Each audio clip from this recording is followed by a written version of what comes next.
طريد بس نروح على الجيش ان الله راد نفوت بس مشوار قبول. מי מכם רוצה ללכת לצבא? كلنا. מי לא רוצה ללכת לצבא? איפה אתה רוצה להיות בצבא? משמר גבול. משמר גבול, אינטה? משמר גבול. אתה? צנחנים. צנחנים. משמר גבול, כן. משמר גבול, ואתה? ערד, היחידה.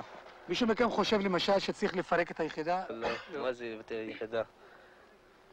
למה? זה מה שיש לנו בצבא, יחידה של דרוזים. זה כבוד לנו, שיש במדינת ישראל יחידה של דרוזים.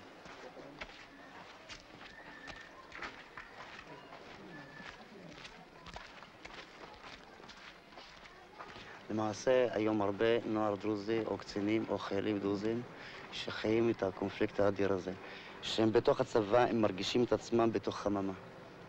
מרגישים שהצבא התקדם בצעדי ענק מבחינת לתת לחיילים דרוזים, לתת לנוער הדרוזי שרוצה להתקדם בתוך הצבא. אבל גם כשהוא משרת בצבא, מתחיל להרגיש את הדילמה ואת הבעייתיות, שהוא מגיע הביתה, רואה את הכפר שהוא לא שווה לשום יישוב, שהוא לא מפותח, הן מבחינת כבישים, הן מבחינת תשתית, הן מבחינת חינוך, הן מבחינת תעשייה.